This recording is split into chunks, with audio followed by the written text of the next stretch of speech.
Ang orasan natin alas 7 ng umaga. Magandang umaga sa lahat po mga kaibigan dito sa programa natin. Halo-halo special opinion, balita at iba pa. Mag-sign on muna tayo bago'y maghimay-himay natin po mga balita sa umaga nito. Okay. Tingnan natin kung ano ay may balita sa umaga nito.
Salamat.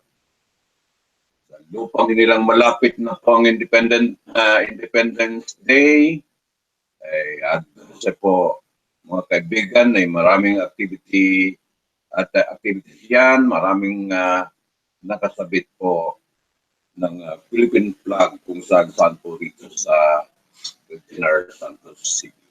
Okay. So, pakilala muna tayo and then basahin natin ang pangunahing balita po mga kaibigan, no? Okay. Pakilala muna tayo.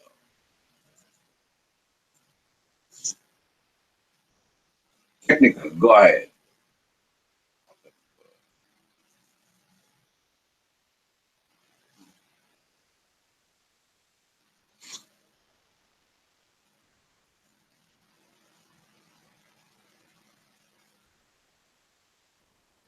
Sana yung technical. Good. Okay. Bakit na-delay? Huwag tayo mamatay on the air, sige technical. Ano yan? Ang halo-halo special balita at iba pa ay tumatalakay sa mga isyu pang kasalukuyan at napanahon. Mga politika, mga opinyon, mga komentaryo at balita ang programa ito para sa lahat. Walang pilihan, walang pinakampihan, at walang pinapaligan ang programa ito. Ang programa ito ay public service sa kahanginan at trabaho lamang. Okay. Then sundan natin ang hanap buhay bago tayo himay-himay ng balita po mga kaibigan, no? Okay. Saan ka na? Okay.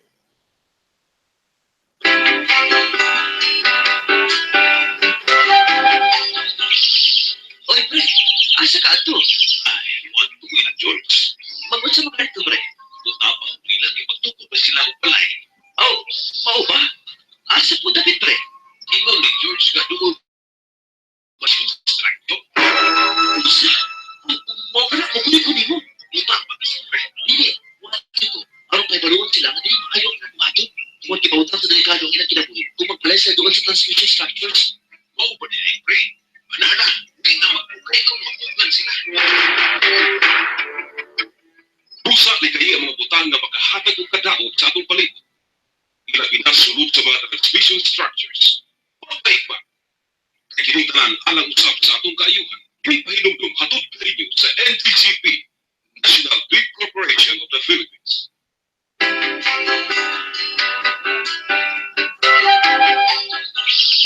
Oy, pre, asa ka ato? Ay, what ko na, George? Magod sa mga rito, pre. Tutapang nila, ipagtukod ba sila o balay? Oh, mao ba? Asa po David, pre? Ingon ni George ka doon ba daw sa may transmission structure? Usa, mo ka na, kukunin ko nimo. Di ba, pag-isip, pre? Hindi, wato ko. Arong tayo baluan sila, nga din maayaw ka na wato. Tiwan kipawutang sa delikado ang ilang kinabuhi. Kung magbalay sila doon sa transmission structures. Mao ba nila, pre? Nana, hindi na magpugay kung mapugan sila. Busa ni kayo ang mga butang na makahatag o kadaog sa atong paligid. Ilabi na sulod sa mga transmission structures. Pagpaig ba? Pag mapinantayon, kini pahinumdum hatod kaninyo sa NTCP, National Grid Corporation of the Philippines. Tama muna ang anak buhay. Puntahan natin itong sinulat ni Kaka Samira Gutok Tumawis. Nag-resign po sa BTC itong si Kaka Samira Gutok Tumawis. Ako'y manatili anti-war, ay sulong ang kapayapaan kahit kailan ay hindi ako pabor sa digmaan po mga kaibigan.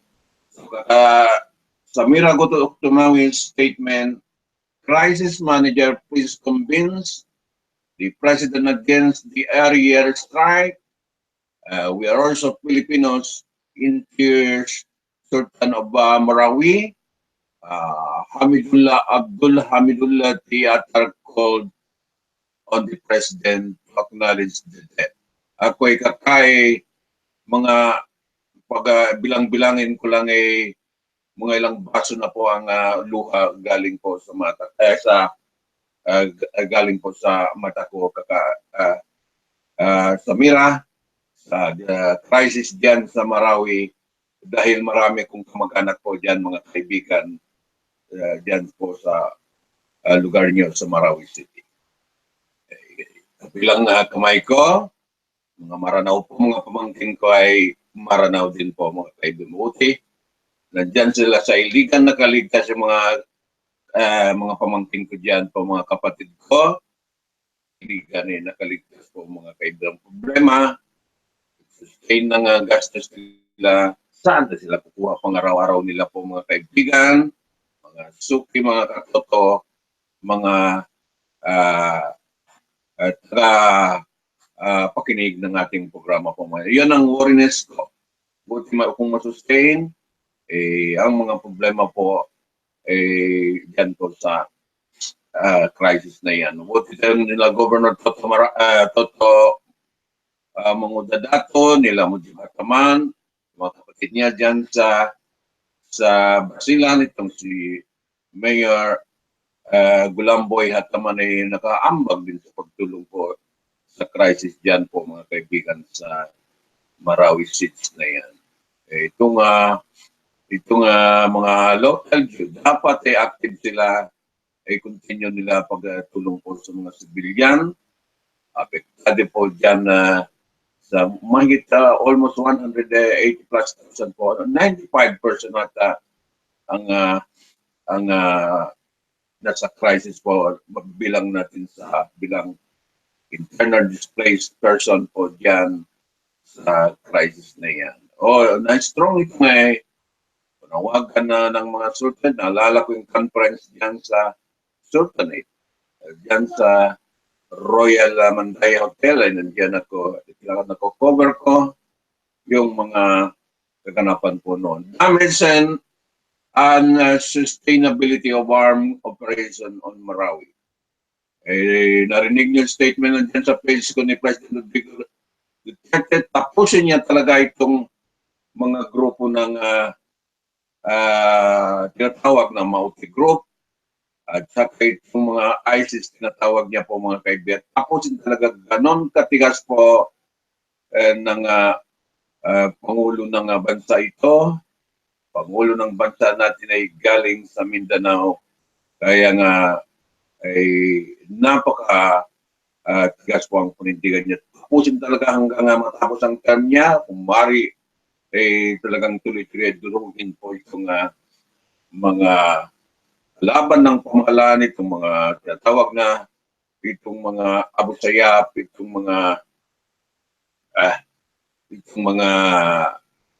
Maute Group, ISIS, talagang tapusin po ng presidente ng ating bansa. Yun ang order niya, itapusin. Ramadan, itong kalungkot natin Ramadan is already a half month that sadness envelopes this holy month when night prayers and Holy Quran reading are supposed to be observed.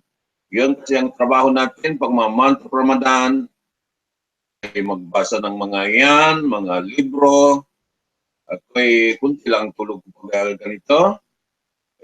Mga ilang oras lang po, maswerte mga isang oras o tulog ko po mga kaibigan pag mga itong buwan. Basa ng basa kung ano po ang mabasa natin para sa spiritual cleansing natin po mga kaibigan. Holy Quran reading are supposed to be observed at our fears that more radicals will join the Maute group because of the poverty and desperation in a post-conflict rehabilitation. Devastating destruction, 200 dito na. 200 verb evacuated as of today is depressing. The damage of Marawi City and a various Facebook album is astounding heritage sites, the oldest colleges and building, Dansalan College. Jamia Philippine Islamia and the Sambitory are in access. Nakita mo naman sa retrato, flat the ground po yung mga sa lakas ng bomba po ng bombing, precision bombing po ginamit po dyan sa Marawi City. We are the young generation. We not remember the memories that made us who we are as proud Maranao. Kayo ay napaka-strong banding ng Maranao ay nahalubilo po ngayon sa kaguluhan po dyan sa kasalukuyan po dyan sa Marawi City. We urge crisis managers, the president led by the Secretary Abdullah Mamaw, to fully convince the president of the disadvantage of a aerial strike. As he meets the president today, please get this stranded out ayon po kay Kaka Samira. Invoking the holiest message of Islam, to care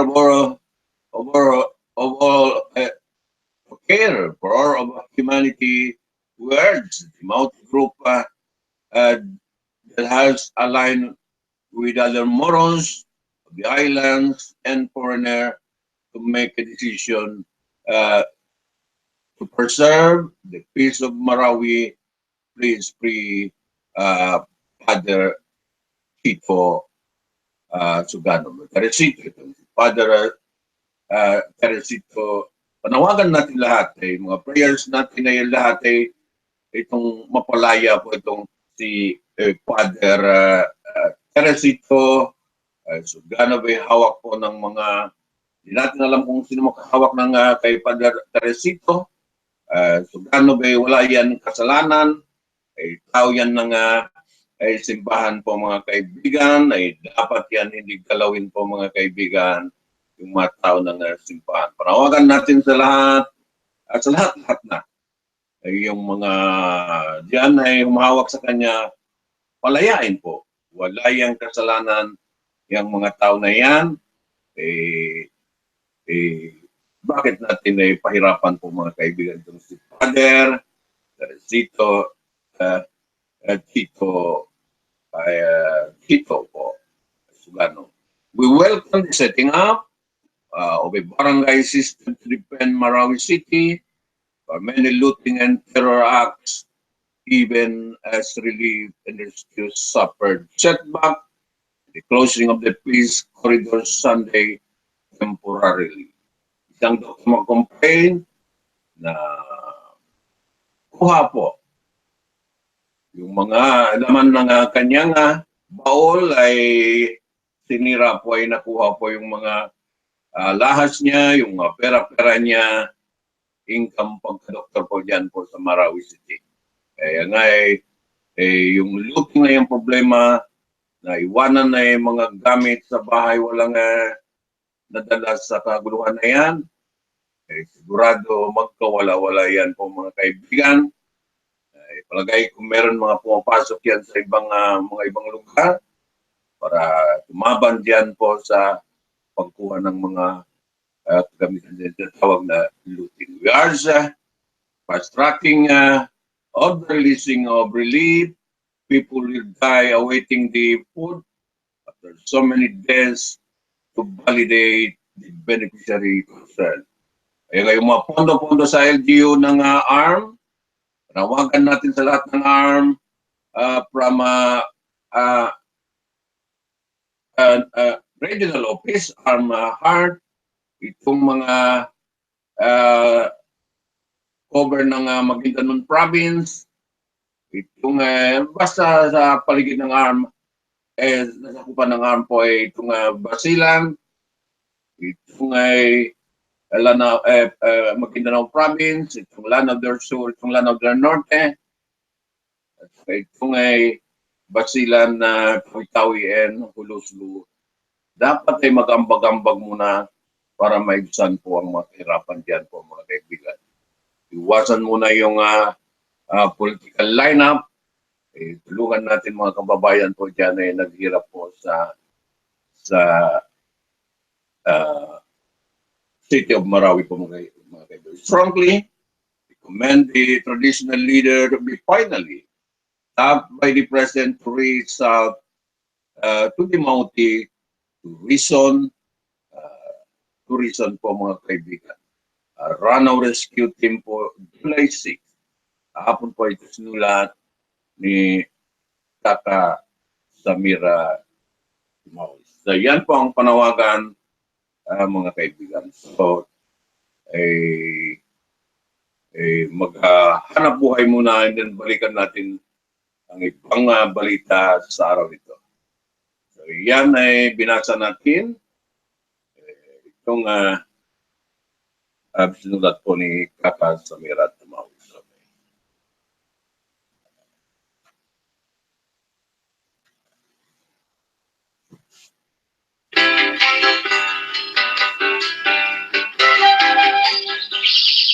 Oy, pre, asa ka ato? Ay, what to win, George? Magod sa mga ito, pre. Utapang pila, magtukod ba sila o palay? Oh, ba? Asa po takit, pre? Di ba ni George ka doon ba daw sa may transmission structure? Usa? Mo ka na, maguyo ko ni mo. Utapang isa, pre. Dili, wato ko. Aron tayo baluan sila, na di ba ayaw inabuhato? Tungkol kibawdaw sa delikado ang inabuhi. Kung magbalay siya doon sa transmission structures. Oo ba niya, pre? Ano? Di na magpugay kung magpugay sila. Usa ni kaya mga butang na makahatag og kadaog sa atong palit. Ilabi na sulod sa mga transmission structures. Mapait ba? Pag mapinantayon, kini pahinumdum hatod kalinyo sa NDCP, National Grid Corporation of the Philippines.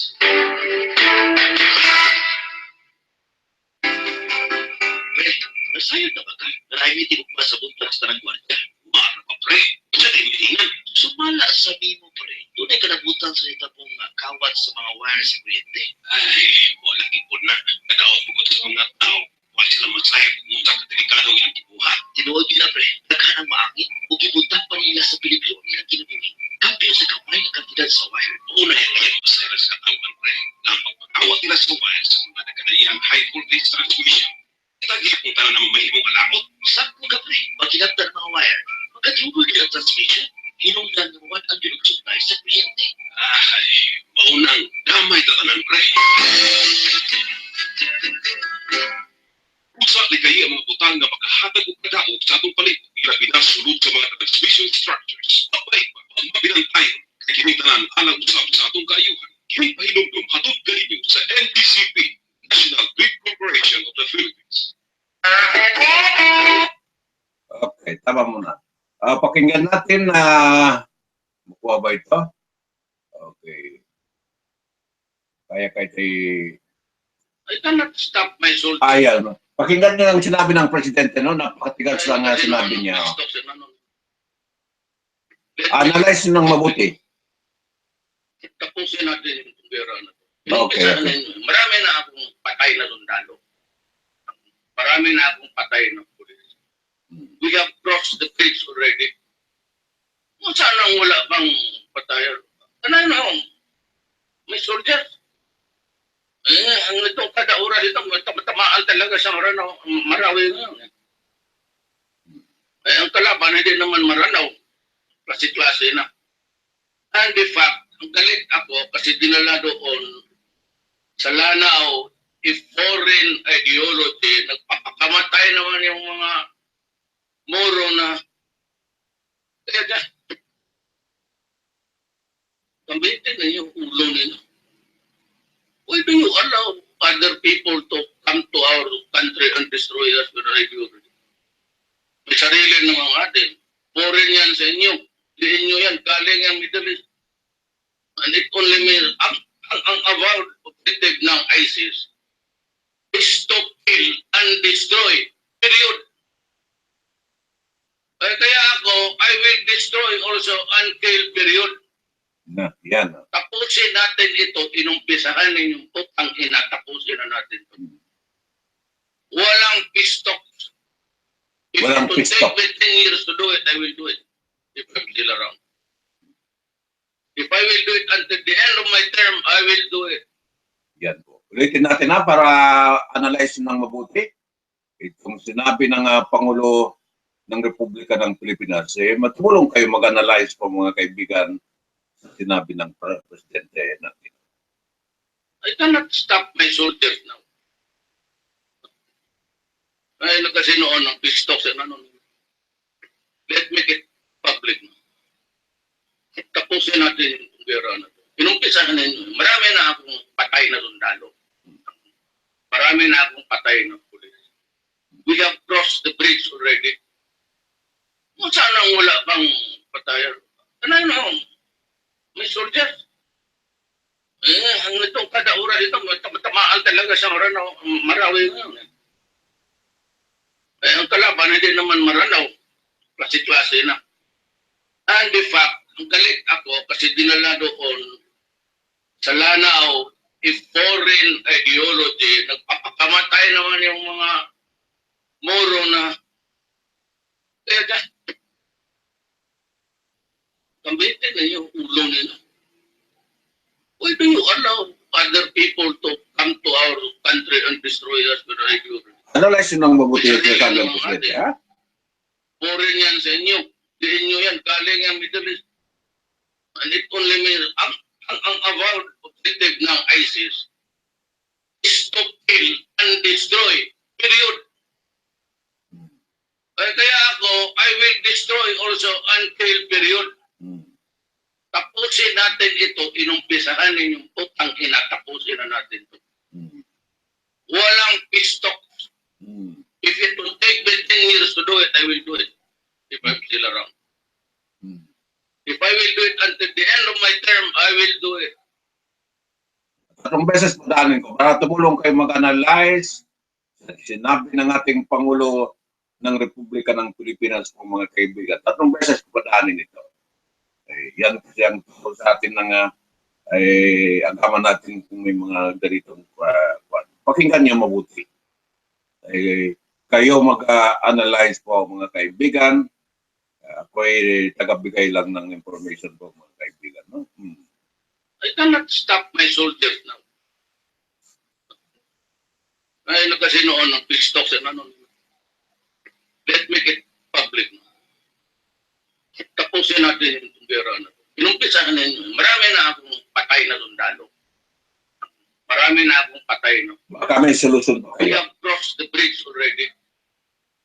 Kung saan ang wala bang patayan? Ano, may soldiers. Ang itong kada oras ito, mas matamaan talaga sa Marawi ngayon. Ang kalaban, hindi naman Maranaw. Klase-klase na.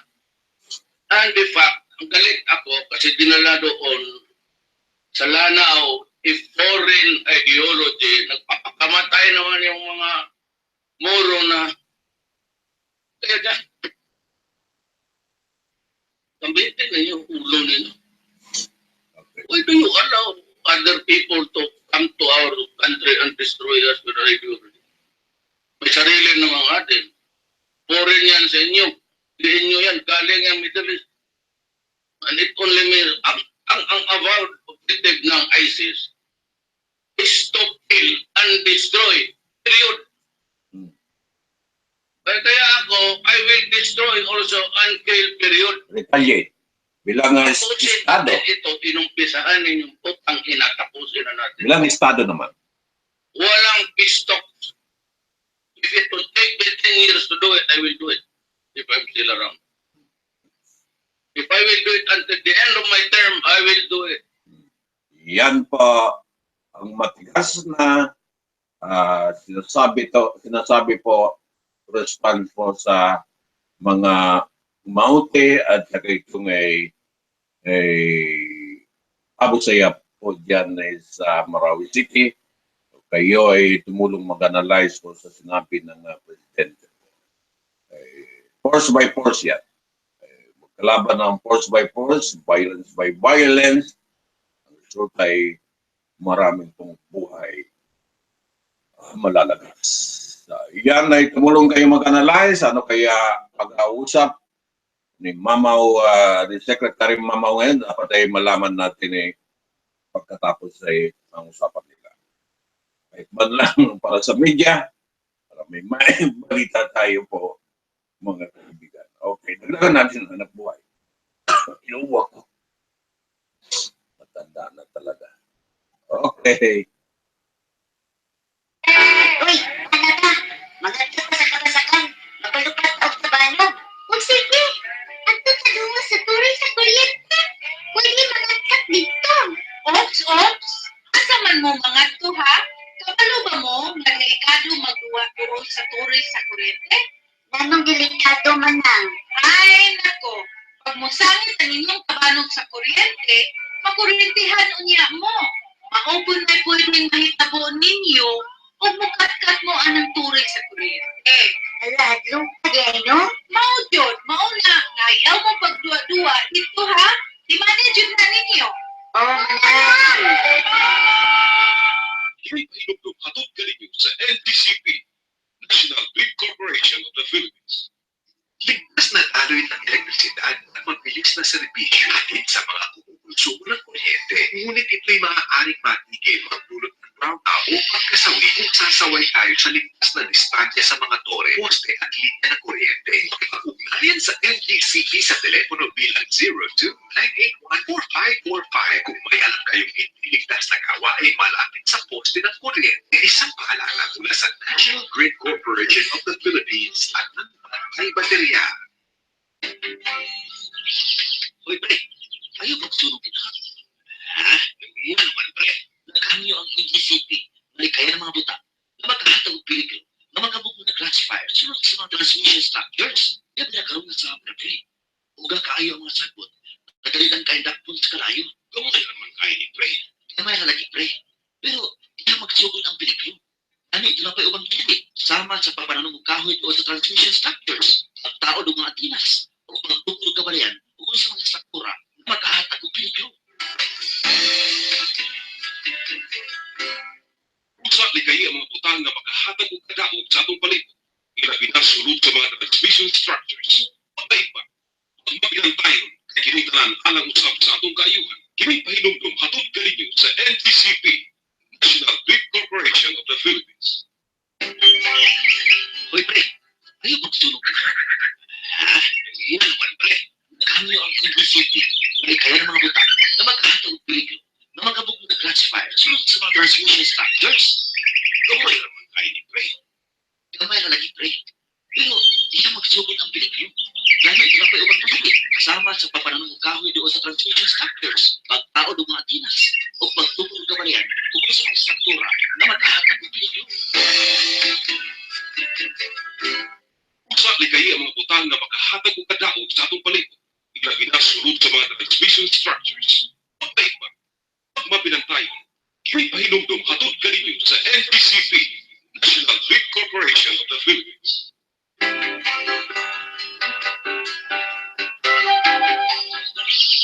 Oy, pre, asa ka ato? Wala ko ng George. Magod sa mga ito, pre. Abang nila, ipagtukod pa sila og balay. Oh, mao ba? Asa po David, pre? Ikaw ni George nga doon pa daw sa may transmission structure. Usa? Mao ka na, maguloy ko di mo. Lima pa ba sila? Dili, wala ko. Aron tayo maluwag sila ang mga ayaw ng ato. Di mo ipautang sa delikado ang ilang kinabuhi. Kung magbalay sila doon sa transmission structures. Oo ba nila, pre? Banana, di na magkukay kung magugan sila. Usa ni kaya ang mga butang na makahatag og kadaot sa atong palibot. Ilabi na sulod sa mga transmission structures. Pagpaig ba? Pagmapinantayon, kay kinutanan alang usap sa atong kaayuhan. Kini pahinumdum hatod kaninyo sa NTCP, National Grid Corporation of the Philippines. Lipat muna ko sa Manila. Tingnan ko ito nga sa Supreme Court mo ang mga kaibigan patungkol din sa martial law in Mindanao. Tingnan natin kung ano ang ito nga basahin natin Supreme Court urge compel Congress to convene on martial law. Manila, Philippines, another petition questioning President Duterte's declaration of martial law in Mindanao was filed before the Supreme Court yesterday. Unlike the first petition filed on Monday for opposition lawmakers that sought to nullify and proclamation number 216, the latest appeal is seeking the issuance of a mandamus to compel Congress to convene to review the declaration. The petition was filed by former Senator Rene Sagishan, former Commission on Election Chairman and Constitutional Commission Member Christian Mansod, detained Senator Leila de Lima, former Congresswoman Loretta Ann Rosales, former Philippine Health Insurance Corporation Director Alexander Padilla, and law professor Rene Gorospe.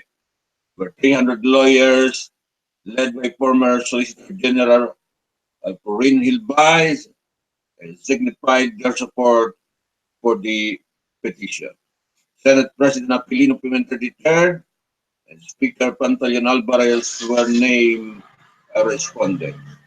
The petitioner specifically questioned the action of Congress to issue a separate resolution expressing support for martial law in the South following attack by the Mauti group in Marawi City last month.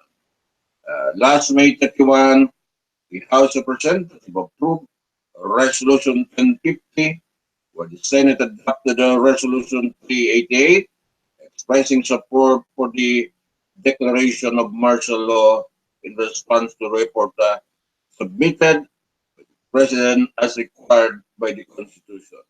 Oral argument set in for a court session yesterday, a Supreme Court justices ordered the executive branch to answer the petition filed by the member of the minority, the House of Representatives led by the Albay Representative Edson Lagman, that sought to void martial law in Mindanao.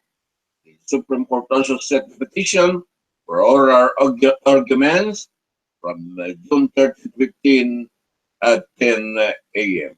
The High Court required the respondents led by the Executive Secretary Salvador Medial Dia, the Defense Secretary Delphine N. Lorenzana, to submit their comment on the petition on or before June 12, Independence Day at noon. The preliminary conference and the case was set at 2 p.m. on the same day. Solicitor General Jose Calida, who will represent the executive officials, earlier expressed confidence that the High Court would dismiss the petition.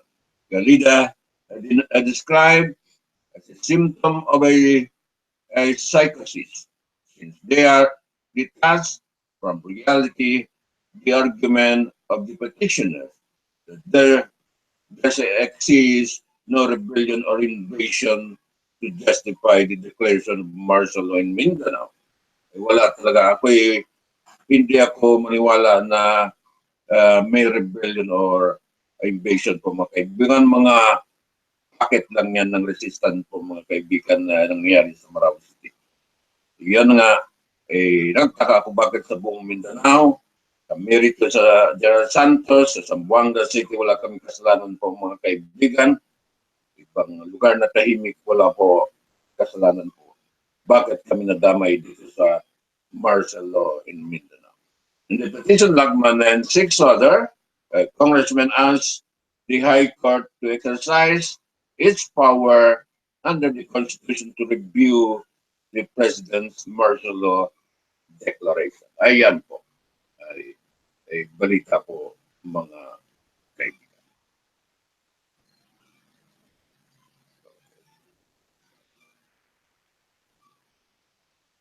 Magpakilala muna tayo.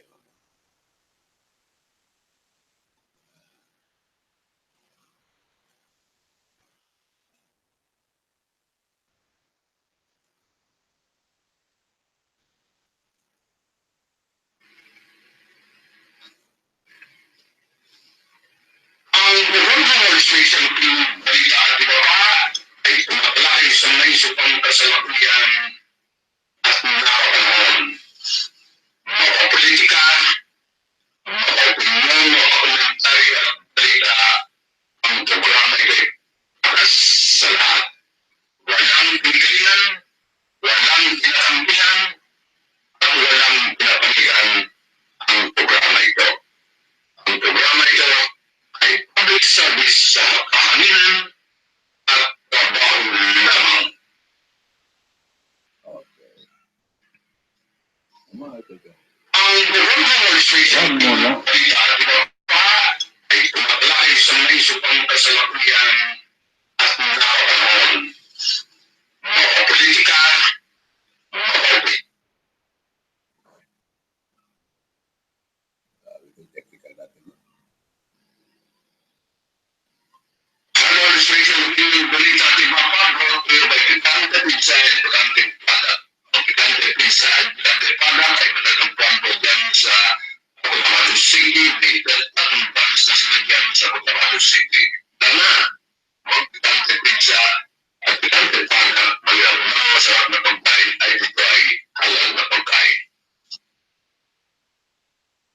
Itong galing sa Minority News, sa House of Representatives who owns minority tag in the House. House Minority Leader and Quezon City Representative Danilo Suarez issue on Tuesday an advisory clarifying the identities and role of the official minority group and the independence bloc. Kayo ay dapat ay magkaroon ng strong opposition po dyan sa House of Representatives. Organize talaga itong mga minority pansamantala dyan sa House of Representatives. Recent news and coverage, erroneously attributed a statement from the group of independents led by Albay Representative Edsel Lagman, being from the minority bloc, Suarez said in a statement. It has to be clear that as per the rules of the House of Representatives, the minority bloc is composed of 18 members led by the undersigned. He said Suarez made the clarification after the independent lawmakers were identified as being part of the minority when they asked the Supreme Court to nullify President Duterte martial law the declaration. At least alam nila yung mga kung saan nakalinya po yung mga politician diyan sa House of Representatives. Okay. Minority block, itong mga tawag na minority block, dapat naglinya-linya na talaga mga kaibigan. Okay. We emphasize the distinction between the majority block, the minority block, and the independents, as this designation have clear definition and specific role in the lower house, he said. Okay. Mahirap na yung walang opposition naman dyan puro tango na lang ng tango po mga kaibigan, o aye na lang ng aye, wala nang objection po mga kaibigan. Dapat may taga-saliksik, taga-suri, taga-critic po dyan po sa House of Representatives at sa Senado po mga kaibigan. The minority plays the role of the opposition, but Suarez group rarely challenges the administration, while the independents have even filed an impeachment case against the Duterte. This prompted independents to refer to the official minority as the cooperative minority or the majority minority, reflecting the rancor that started last year. When the 17th Congress convened in July, Ifugao Representative T.D. Bagilat was second to double the Northern Representative Pantalin Alvarez, when both were cast for Speaker on June 25, where Suarez plays a third po mga kaibigan. Additionally, the second place is usually named Minority Leader, but with the immature of the majority, those who voted for Suarez and those who abstained refused to install Bagilat. Bagilat was supported by Lagman, Caloocan City Representative Edgar Erice, Northern Samar Representative Raul Daza, Bayan Representative Tomasito Villarin, Magdalo Representative Gary Alejano, Capiz Representative Emmanuel Billones, and one Sagip Representative Rodante Marcoleta. They could conserve the legitimate aid, but Marcoleta later left. The group of joined majorities, so the group began called themselves the Magnificent Seven. Ayan po. Kahit magnificent kahit magnificent ilan lang, basta meron talaga opposition diyan sa House of Representatives. And then talagang opposition talaga. Tingin sa mga kalakaran po diyan sa House of Representatives. Hindi pwede wala. Mga politika ito na weather lang po mga kaibigan, palit-palit yan. Itong mga tao ay mag-isip din yan pagdating ng mga halalan po mga kaibigan. Mag-isip-isip din. Kung ano ang dapat o ay halal nila po mga kaibigan. Kahit mag-isip yan 7 o 8, marami na yan po mga kaibigan. Mga katulad. Dapat ay magkaisa.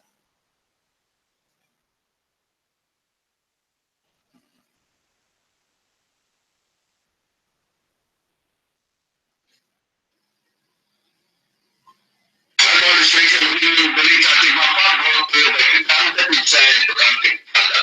Kailangan pinsa durante pada ay matatagpuan po dyan sa Cotabato City, atong branch na sila dyan sa Cotabato City. Tana, kailangan pinsa at kailangan pada mayroon na masarap na pagkain ay ito ay halal na pagkain. Administration ng balita at mapabot pero kailangan pinsa durante pada. Kailangan pinsa durante pada ay matatagpuan po dyan sa Cotabato City, atong branch na sila dyan sa Cotabato City. Tana, kailangan pinsa at kailangan pada mayroon na masarap na pagkain ay ito ay halal na pagkain. Okay.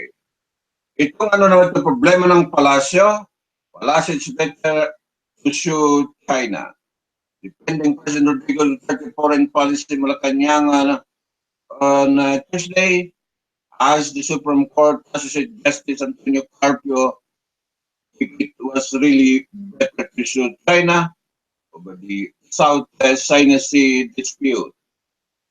Is it really better to sue China as presidential spokesperson Ernest Abella defending Mr. Duterte policy on China?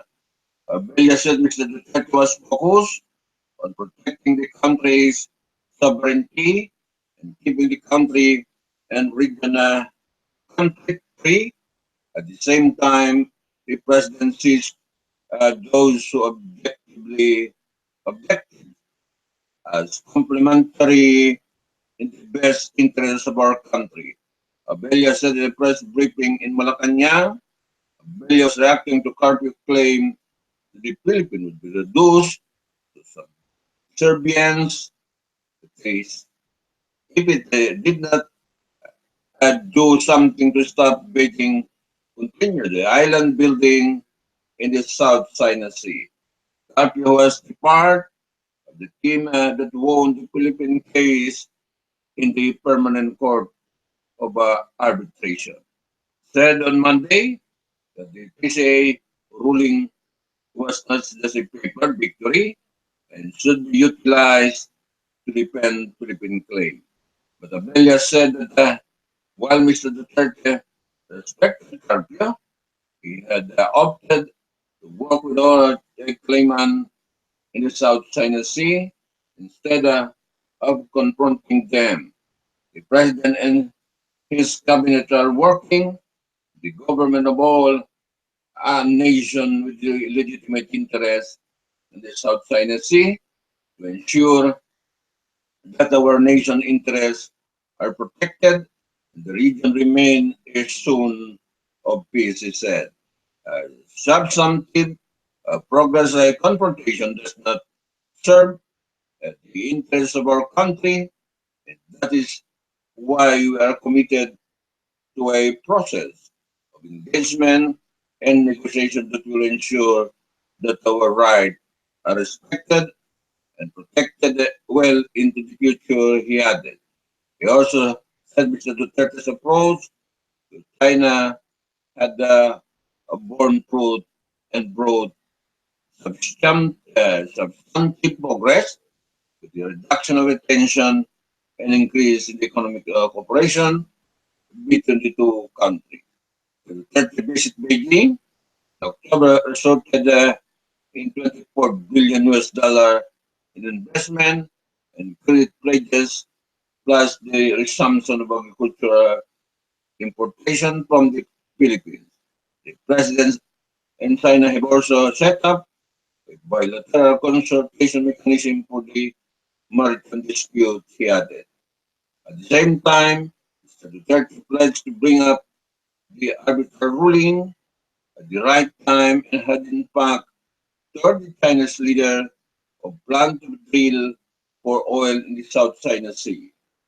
Mr. Duterte had also cited the critics of his China policy, apparently referring to former President Benigno Aquino III for his inaction on the matter before Mr. Duterte assumed office. Ayan po ang balita po mga kaibigan. Okay. Talagang,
Balita naman galing sa Armed Forces of the Philippine Multi-Pounder Killed in Airstrike, AFP checking. Basahin natin ang balita pero maghanap buhay muna ito mga kaibigan. Hirap din bunganga na lang tayo ng news, wala naman hanap buhay ko mga kaibigan. Okay.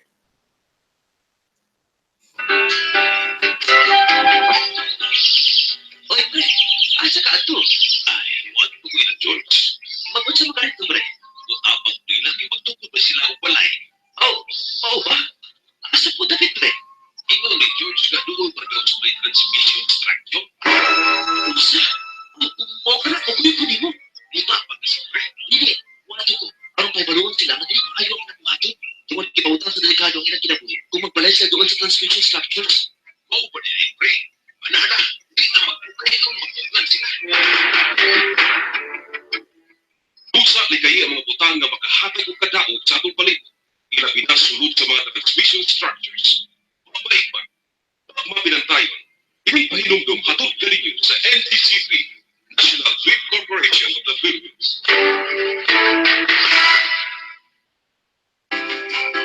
Pre, nasayod na ba ka? Naraimitin mo ba sa buntar sa tanang gwardya? Mara pa, pre. Sa naimitingan. Sumala sabi mo, pre. Doon ay kanabutan sa itabong kawat sa mga wire sa kuryente. Ay, wala kipon na. Kadaot mo sa mga tao. Wala sila magsayang pumunta ka delikadong ilang kibuhan. Tinuod yun na, pre. Naghanang maangin o gibutang pa nila sa Pilipino ilang tinagpili. Kampiyon sa kamay na kantidad sa wire. Una yung ngayon masayang sa katawan, pre. Nang magpakawat nila sa wire sa mga nagkanayang high voltage transmission. Kita niya kung tayo ng mahimong alakot. Sakto ka, pre. Magkilaptan ng mga wire. Magkatungkol din ang transmission.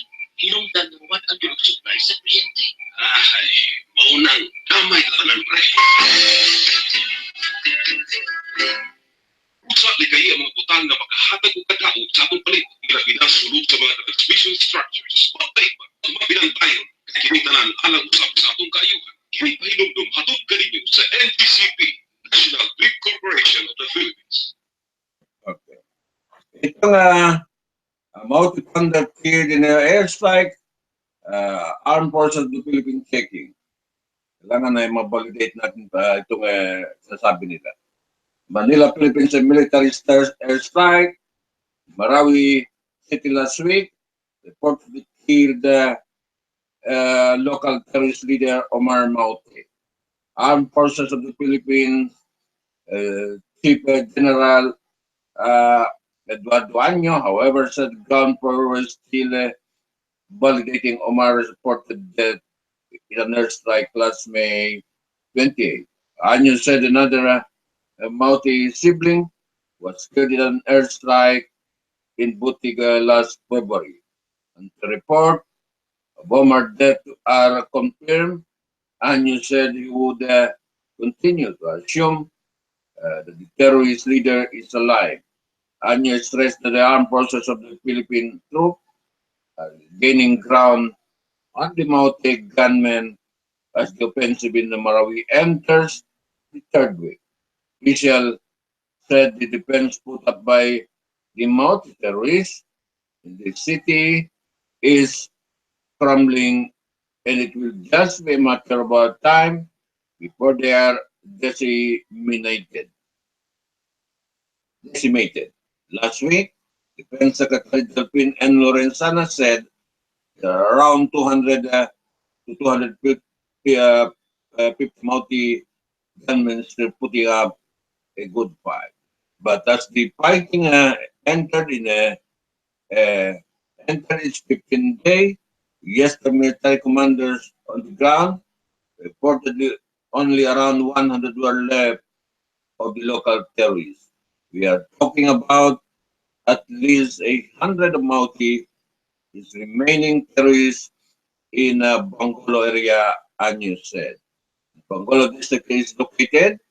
The commercial center of the city is still occupied by the Maute group, named after their founder, the brother Omar and Abdullah. Año said the troops are tightening the grip around the area, not leaving room for terrorists to maneuver and escape. It said the government troops have confirmed the Maute in the area with less protection from the already dislodged sniper. Government forces have been trying to dislodge the terrorists from their well-entrenched sniper rest in a mosque and building. And you said the gunmen are running out of food and ammunition with their supply line plugged as troops encircled a barangay bungalow. It said the troops have cleared some of the sniper nests and last Monday fighting paving the way for troops to sustain the ground assault. Our forces have captured some of the building previously occupied by the terrorist sniper, and we have recovered some of these rifles. And you said when fighting started on May 23, around 500 to 700 mounted gunmen occupied almost the entire city of Marawi City, but fighting raged there, numbers started to dwindle. Lawmakers are monitoring the project and the progress of the fighting, and they want to ensure the need of the troops are met in order to continue the offensive. Speaker Pantaleon Bebo Alvarez, designated as Zamboanga City Representative, so El Robe got to coordinate with the military Western Mindanao Command West Mincom and the regional police to facilitate the needs of the ground forces. Robert said, West Mincom Chief Lieutenant General Carlito Galvez Jr. and Region 9 Police Director Chief Superintendent Billy Bertan have submitted a recommendation on the troop need. The Supreme Court, on the other hand, has designated the Cagayan de Oro City Regional Trial Court to handle all cases against the Mauti terrorists. Supreme Court spokesman Pedro said the High Tribunal has also directed the lower court to help in handling the Mauti cases. They said the higher tribunal has tapped the Court of Appeal in Cagayan de Oro to handle terrorism cases under the Human Security Act.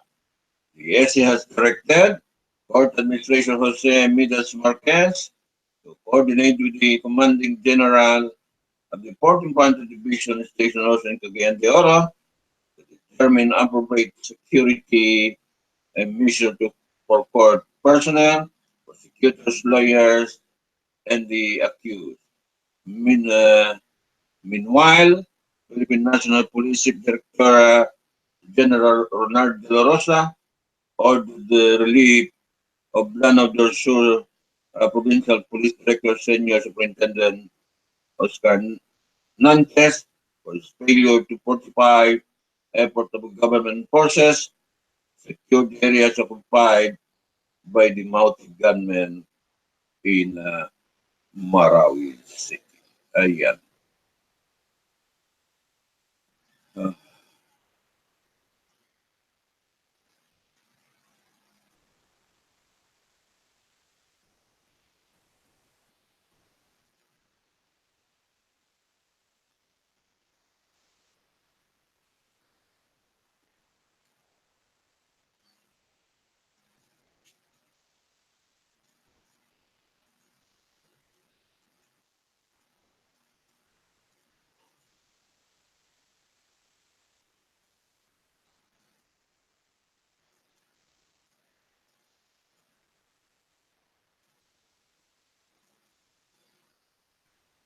Itong SM Foundation Horde Relief of Marawi City Survival. So SMCT, no? The bid to help survival of the Marawi City crisis, SM Foundation Incorporated, the Philippine Red Cross, activated the Operation Tulong Express across all SMS Supermo nationwide. The donation drive is also a way to encourage more shoppers and tenants to share their blessing, lend a helping hand to distant relief assistance to the survivors and the affected communities who were displaced by the crisis. The donation booth i- is located at the lower ground level near Mang Inasal Innocent City, Cebu. And at the first time, near SM Supermart in SM City Consolacion, SM City Cebu Operation Tulong, Express booth is located at the first level near Jollibee Mr. Pizza, SM Hypermart. Lapu-Lapu also activated its relief operation to accept a donation from Lapu-Lapu City resident.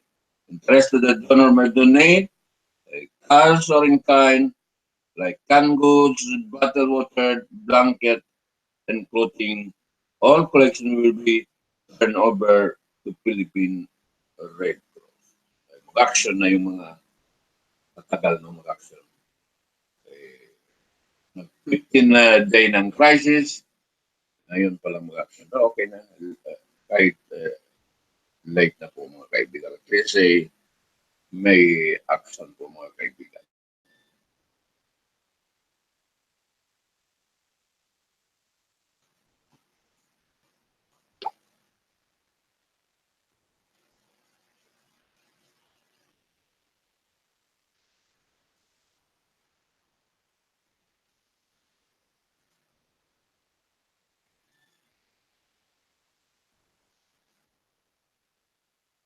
Balitang Davao tayo, Sara Duterte Mounte apart charge arrest crucial and reign of terror. Davao City Mayor Sara Duterte on Tuesday said the apprehension of the Mounte patriarch was crucial to end the group reign of terror. The statement Duterte said the arrest of the Cagayan of Kayamora Maute, part of the Maute brother battling a government troop in Marawi City, was an important development to reclaim peace and defeat lawlessness and terrorism.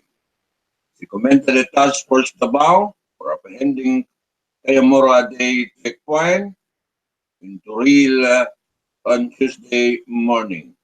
To the Davaoenos, the support of our soldiers and our police, let us always support our government, he said. The Kayamora Maut is the father, the Maut brother Omar and Abdullah was fighting government forces in Marawi City. Colonel Nestor Montia, task force Davao checkpoint commander, said they have stopped a ban when they noticed one of them was wearing a vertical mask.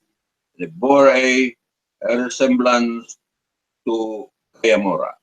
In a press briefing, Chief Superintendent Manuel Garland, Regional Director of the Philippine National Police 11, said Kayamora confirmed his identity.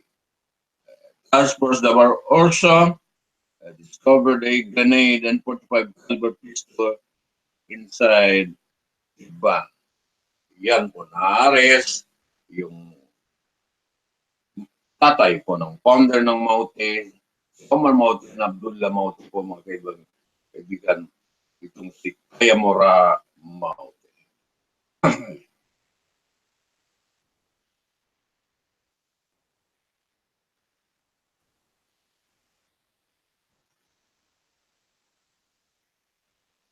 Itong Regional Trial Court ordered Las Cañas arrest. The Regional Trial Court branch in Davao City ordered the arrest of a retired policeman Arturo Las Cañas, early claimed as the handler of the Davao death squad DDS. And President Rodrigo Duterte behind the killing. Las Cañas was earlier charged with murder and 2 counts of perpetrated murder in connection with the attack that led to the death of a radio uh, broadcaster Juan Jun Hadora, Palala, September 6, uh, where he was on his way home.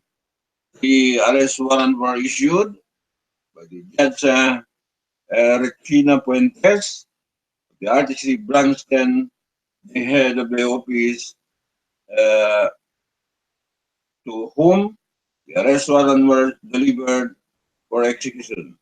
Shall cause the warrant to be executed within 10 days from receipt. The bond for the release of the latter in the three cases speaks, but no bail. The three cases against Las Cañas were pardoned May 29 and were received by the court of June 1, Thursday afternoon. Las Cañas testified before the Senate hearing on March 6 this year, admitting that they're responsible for the killing of June Pala. His admission was likely reduced into the affidavit dated February 19 document were attached to the complaint. The five-page resolution that was approved by May 25, the prosecutor office found probable cause to charge the Las Cañas former Davao City Police Office, DCPO, member following the complaint filed by Luis Aguirre Pala. Luis Aguirre Pala, a wife of June. The subpoena was issued by the prosecutor office on March 29 for the accused to submit his counter affidavit and counter bailing evidence, but the return of the subpoena showed Las Cañas is no longer residing at the same address. The court said Las Cañas left the country as April 8 following the threat that the complaint will be fired against him.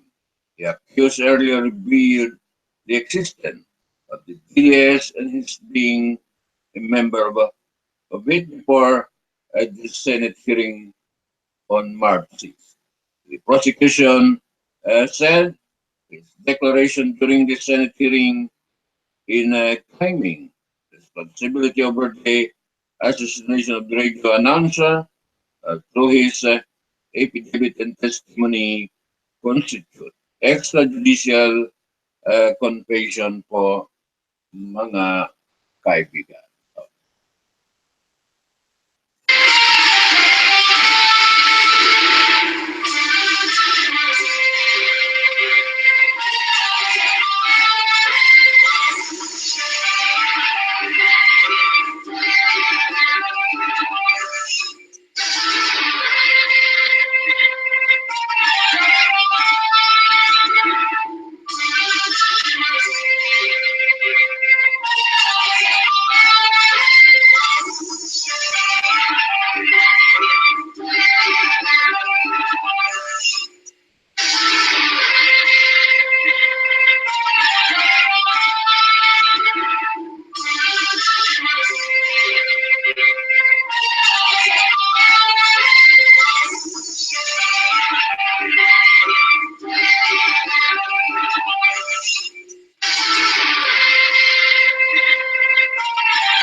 Balita nga sundalo po nakahuli ng kanyang asawa, lover inside motel sa Zamboanga City. Okay, no? Huling-huling si Mrs. No? Soldier cut his wife, lover inside motel in Zamboanga. A soldier cut his wife, her alleged lover inside a motel in Barangay Zamboanga City on Monday night. Zamboanga City Police Superintendent Nonito Asdai said the man who is an active member of the Philippine Air Force requested for assistance around 8 p.m. He said The husband saw his wife check in at the motel after he followed her from the residence. The woman claimed that she needed to go to office for overwork. As Dai said, the wife and her alleged lover, who is also a member of the armed forces, were caught flat-footed when authorities forcibly opened the room. The two were almost naked when the police officer broke into the room. As Dai said, the illicit affair started about 6 months ago when the soldier was then assigned in a task force Zamboanga City. A case of adultery was filed against the woman and concubinage was forwarded to the prosecutor office against her lover. If found guilty, the two may face 2 to 6 years imprisonment. Okay.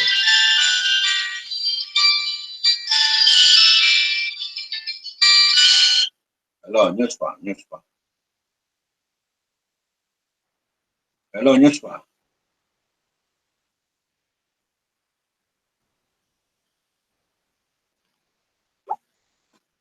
Okay, may tawag kasi. 2 to 6 year imprisonment. They also might be dismissed in government service for violation of ethical standard for government employees. Yan po, huli-huling. Si Mrs. po, sa kanyang asawa. Marasan natin alas 8:13 na po. Okay.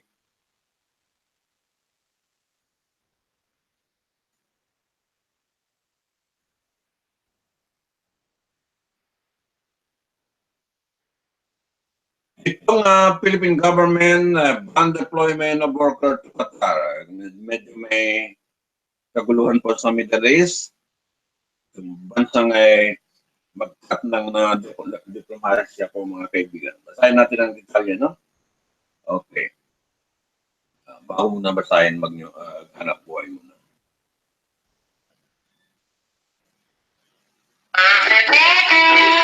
Uy, ano ta? Maganda ka sa kabasakan. Mapalupat og tabanog.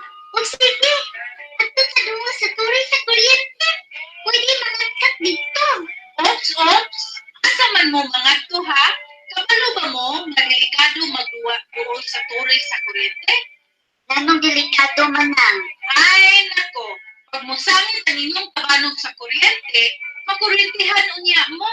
Maupon na pwedeng mahitabo ninyo o mukatkat mo anang tuloy sa kuryente. Ala, adlo ka di ay no? Mao jud, mauna, ngayaw mo pagduwa-duwa dito ha? Di manage na ninyo. Oo, manang. May pahinugtong hatod kaninyo sa NTCP, National Grid Corporation of the Philippines. Ligtas na daloy ng elektrisidad at mabilis na serbisyo hatid sa mga kumukonsumo ng kuryente. Ngunit ito'y maaaring matigil magdulot ng brownout o pagkasawi kung sasaway tayo sa ligtas na distansya sa mga tore, poste at linya ng kuryente. Makipag-ugnayan sa NGCP sa telepono bilang 02-981-4545 kung may alam kayong iniligtas na gawain malapit sa poste ng kuryente. Isang paalala mula sa National Grid Corporation of the Philippines at ng Pantay Baterya. Hoy, pre, ayaw magsunog din ha? Yun naman, pre.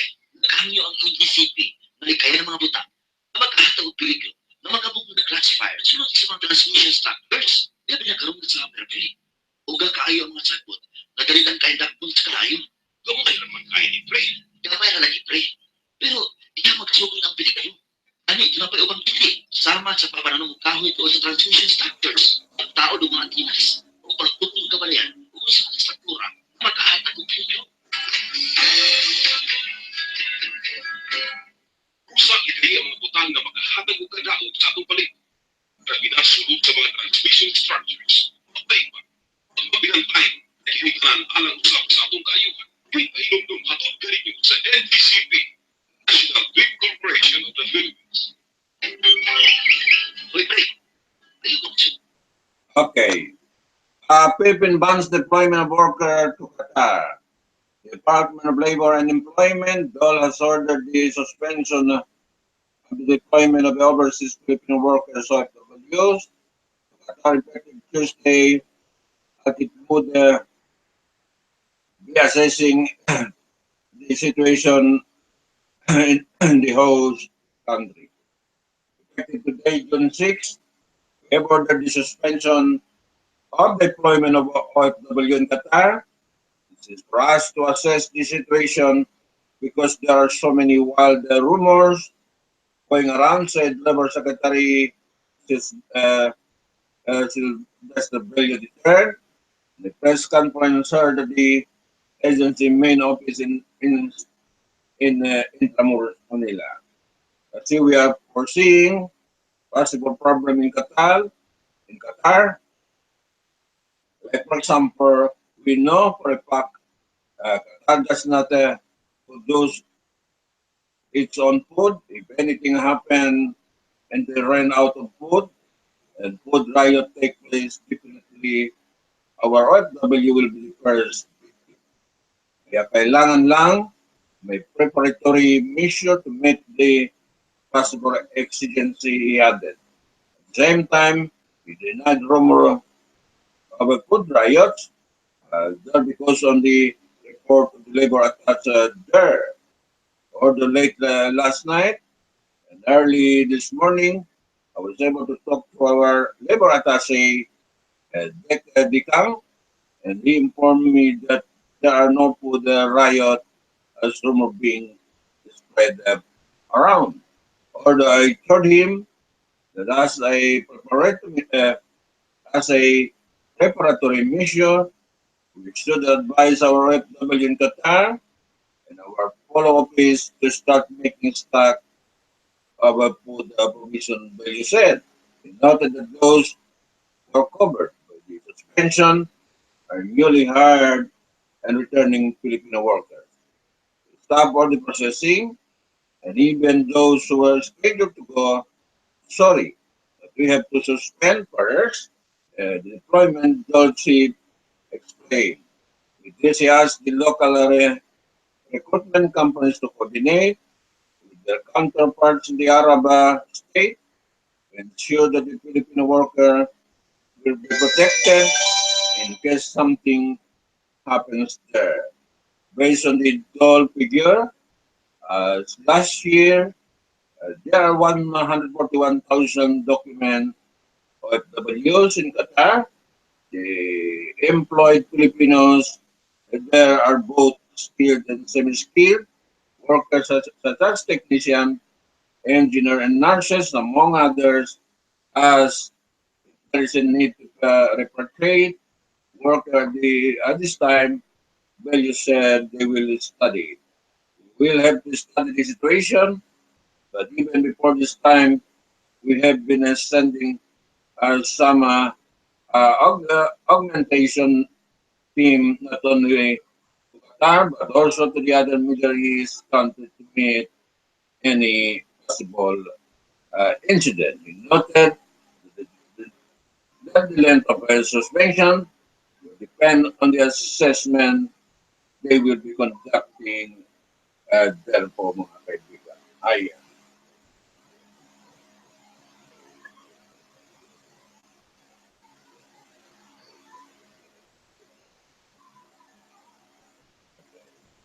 Muna ako basa ng text yan. So, okay. So, balik tayo, anong oras na? 8:20 na, malapit ng oras ay marami pa tayo sa katalakayin ay wala ng oras po mga kaibigan. So, ito nga, ay gusto lang natin ay itong press conference mo kahapon dito po sa Dole 12. Dole 12 po ay acknowledge na lang natin yung mga present po doon kahapon. Itong si Attorney Jocelyn A. Basalio. Itong si Romeo Contigo, NBI 12 Special Investigator, Marlene C. Hamero Owa, 12 OIC, Regional Director. Ibrahim K. Jamadel, DTI 12 Regional Director. Senior Picano Seso for Regional Director ng Dole 12. Yahya Esenti, Assistant Regional Director ng Dole 12. CB De La Cruz, RTWPB 12 Board Secretary 6. At si Gary Lapitco, NCB, NCMB 12 OIC Regional Director po mga kaibigan. Okay. Itong activities ng activities po ito ng Dole sa pag-celebrar po ng Independent Days po sa Mayo 12 hanggang 13 po mga kaibigan. Ang team nila all set for the 2017 Kalayan Job and Business Fair in Region 12 po mga kaibigan. So mga kaikuti lang, iparinig natin ay itong interview kay Regional Director ng Dole, kahit hindi na matapos Director, si Senior B. Kano po mga kaibigan. Try natin makarinig po itong interview. Para naman mabigyan sila ng pagkakataon po dito sa kahapon na press con. Okay, tingnan natin.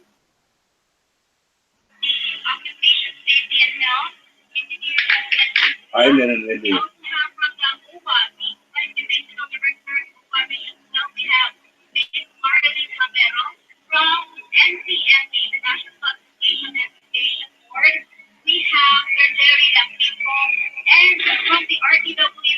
Konti lang ito Our assistant regional director on Northern Mindanao, and we have, of course, the Department of Trade and Industry Regional Director of Region 12, Ibrahim Yamadel, and we have our Regional Director of the Northern Mindanao, Francisco Bauracano. And for their opening statements, I request the DI Regional Director, Stacy.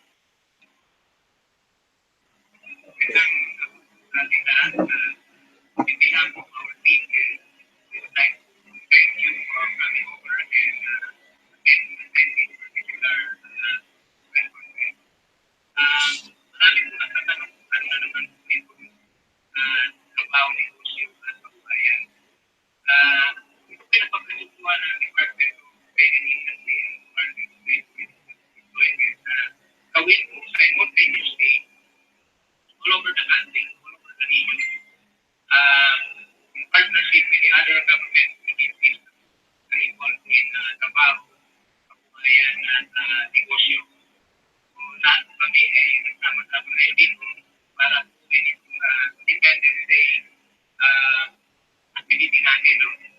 Dito po sa ating region, gagawin natin ito sa June 12 at sa June 13. At marami po mga bagay-bagay na mangyayari dito.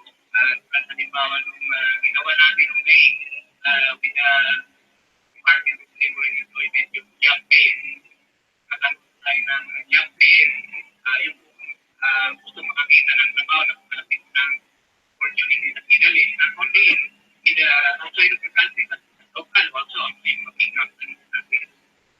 Then, magkaroon din tayo ng trade fair, mini trade fair dito din sa venue na ito. At magkakaroon din tayo ng mga entrepreneurial training, no? So siguro yung iba, matatapos yan ang ating samahan sa Department of Labor and Employment, si Director Kano.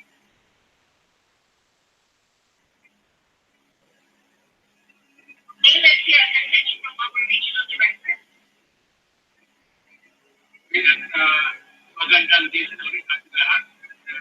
Together with the team, the DI and the those agencies. Kami po yung mapagkarapat sa inyo lahat. Pagkano din ating festival ngayon. Actually, we will be celebrating the 190th celebration of the Independence Day.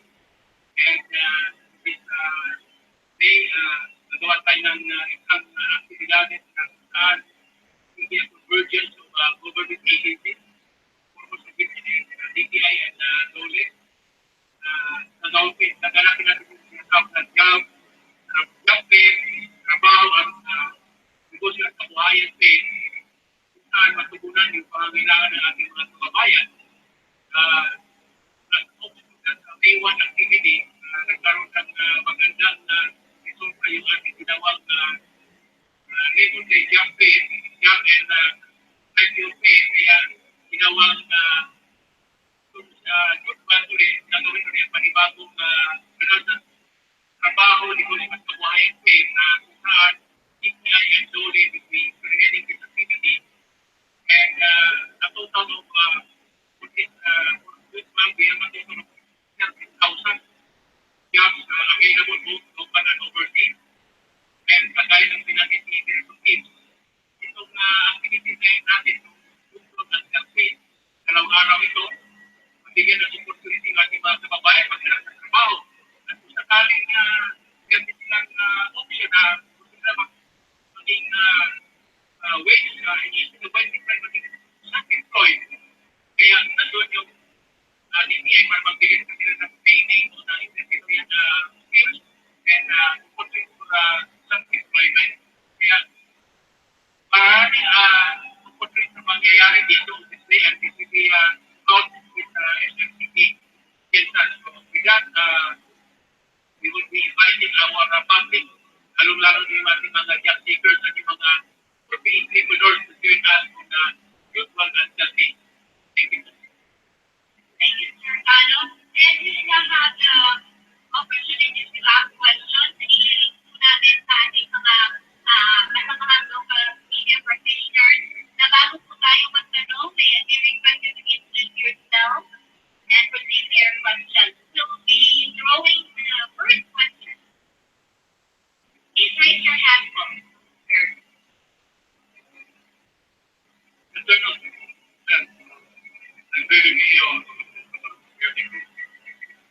Tanong daw. Ano ko lang mangyano yung 2-in-1. Dalawa ngayon mag-design. Ano sa DOLE, sir? Wala na bang indo ngayon? Alam na dito, sir.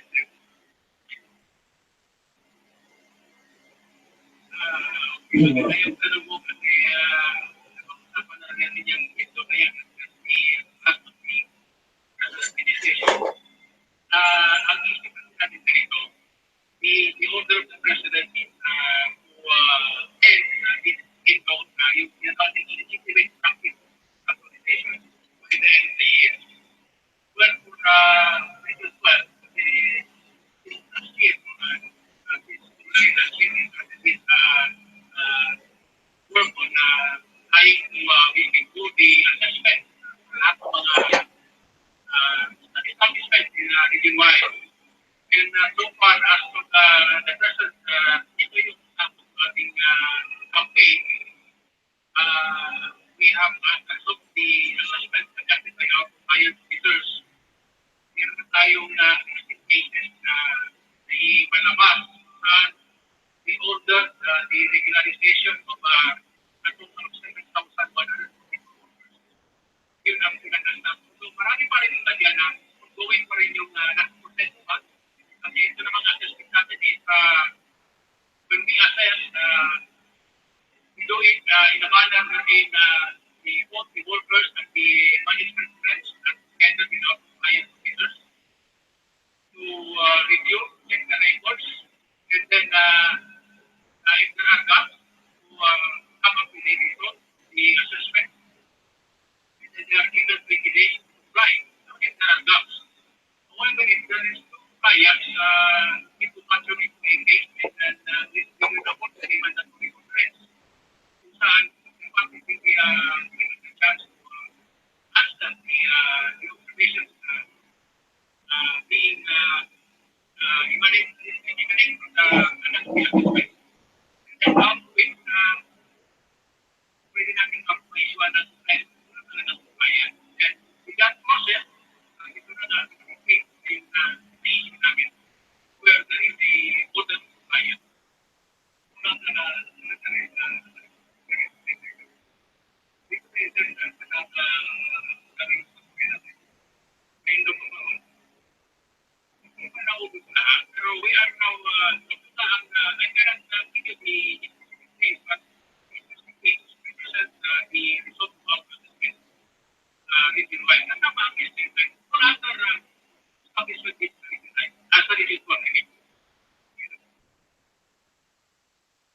Okay po, hindi natin matapos ang interview, mahaba po ito.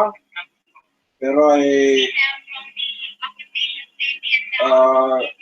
subukan po natin itong interview. Habay kasi ito.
ay maraming salamat. Hindi na natin matapos ito kahit aming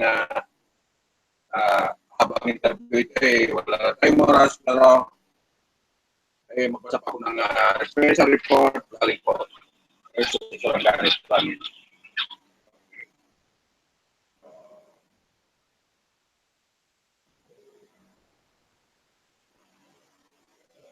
Exit na. Exit na muna. Basahin muna natin ang balita po galing sa Sarangani.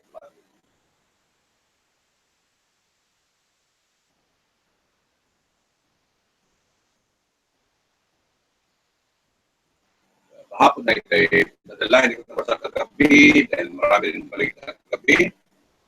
Itong balita sa galing sa Sarangani or year tutoring, alternative learning system, alternative remote, uga kindergarten catch-up program, sulong karunungan gipa laptop sa mga sarangan program, manager sa sulong karunungan program ilalom ni Sabatan ni Governor Steve Songgan namatod pa sila firming gipa tutok sa gobernador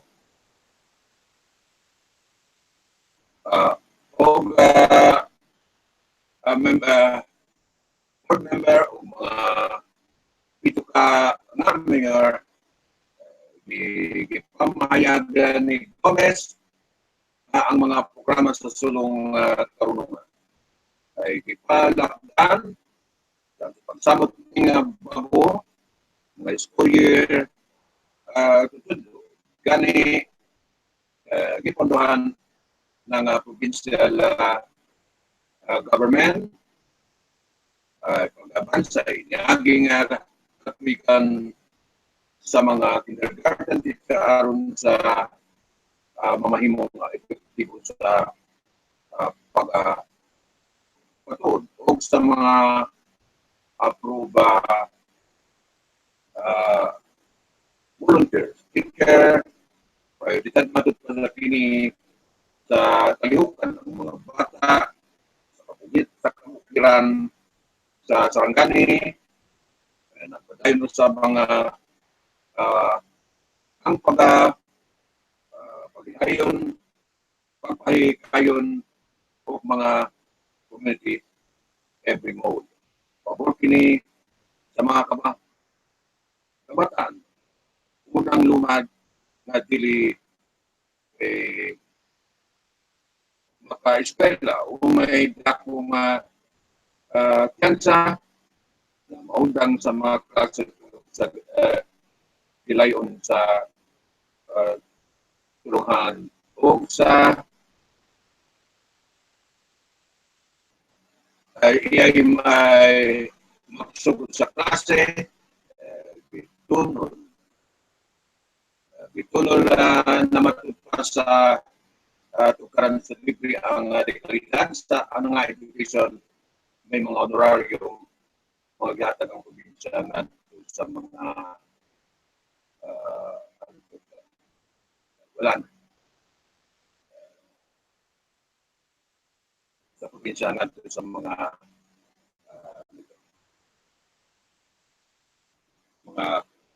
volunteer natin. Okay. Yan ang balitang po sa Sarangani sa galing sa office ni Alan Bilupura sa mga yung mga manunod dyan. Okay. So, wala na tayong oras. Pagbalit ang hangin ng lokal hangin. And then temporary close natin ang programa ngayon na magbalik tayo mamaya.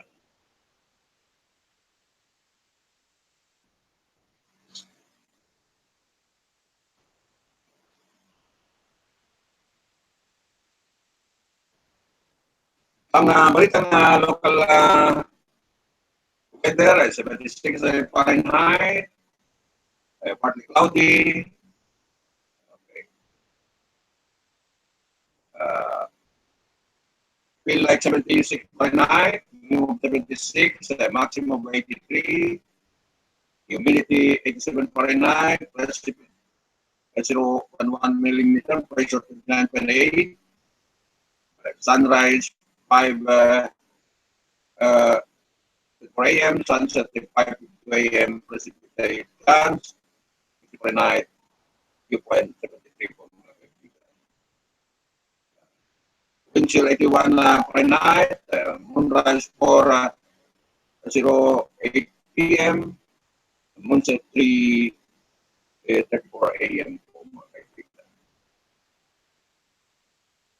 Precipitation 0.01 millimeter, pressure 29.8 inches, visibility 18 kilometer, sunrise 5 kilometers.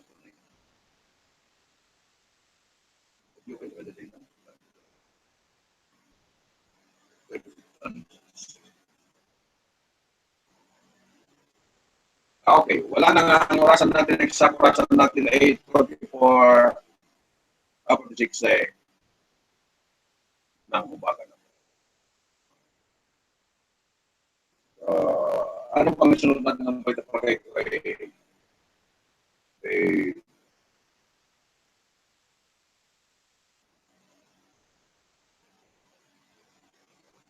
Okay.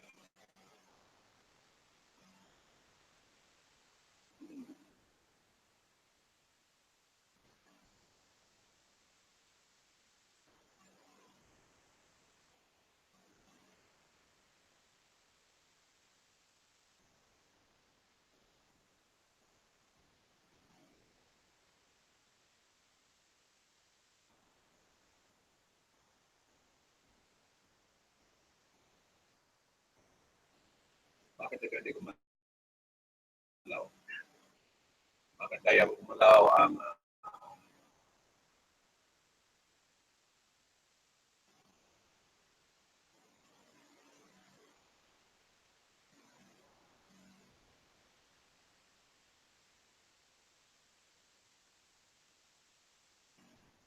okay, mga boy, muna bago i-close natin yung ano.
Tapos na ang balita sa umagang ito.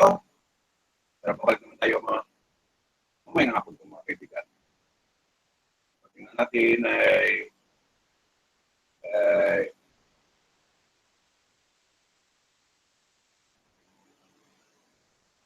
okay. Halo ang special opinion balita, di ba pa? Ay partner ng Absdamahan'Slive-Stream News Tv. Sa Authority Online. So, maraming salamat sa inyong pagbigay sa programa tuwing umaga, tuwing gabi, pagbigay ng information sa inyo. Okay.